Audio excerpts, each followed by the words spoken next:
Le coût de la conquête du Tibet pour la nation tibétaine et son peuple est évident. Mais il n'est pas inutile de réfléchir aux conséquences géopolitiques plus générales dans la région. Pour commencer, pour la première fois dans l'histoire, les deux nations les plus peuplées du monde partageaient une frontière de plus en plus militarisée. Jusqu'à l'invasion du Tibet, il existait simplement une frontière indo-tibétaine, mais pas de frontière sino-indienne. Peu avant sa mort, dans une lettre au Premier ministre Nehru, datant du 7 novembre 1950, le vice-premier ministre indien Sardar Vallabhai Patel déplorait l'expansion de la Chine quasiment jusqu'à nos portes. Tout au long de l'histoire, nous nous sommes rarement préoccupés de notre frontière nord-est. La chaîne de l'Himalaya était considérée comme une barrière impénétrable, nous protégeant de toute menace venue du nord. Le Tibet était un État amical, ne nous posait aucun problème. Comme Patel le redoutait, une guerre sino-indienne a éclaté en 1962, suivie d'un nouveau conflit en 1967.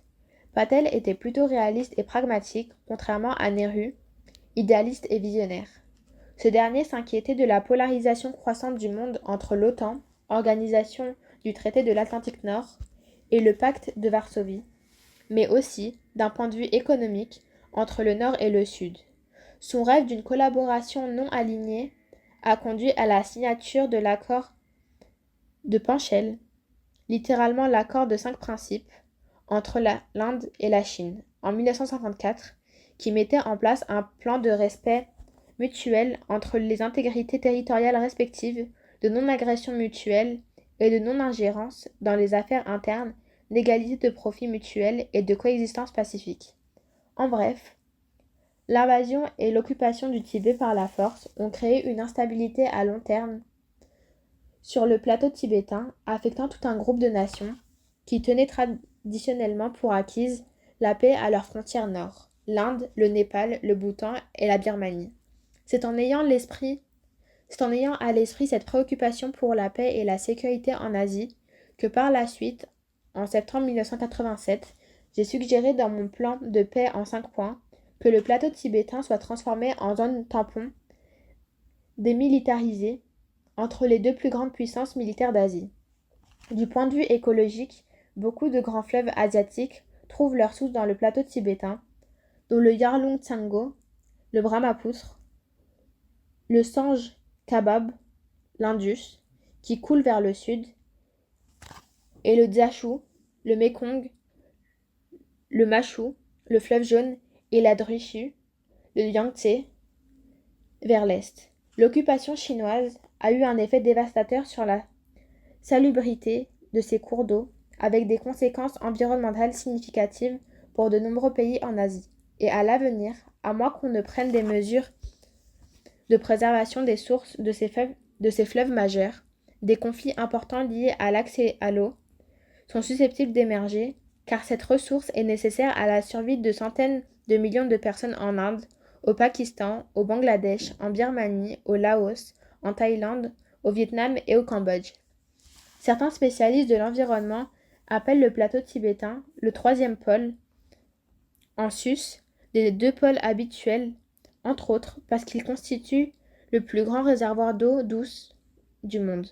En outre, l'écosystème du plateau joue un rôle crucial dans la régulation de la mousson à travers toute l'Asie du Sud-Est. Selon les rapports, la déforestation agressive et massive que la Chine a entreprise sur le plateau tibétain, surtout pendant les années 1980, a détruit 50% des forêts du Kham. Les écologistes sont très inquiets des effets négatifs à long terme d'une déforestation d'une telle ampleur, notamment au regard de la hausse des températures pendant la mousson dans les régions de plus basse altitude.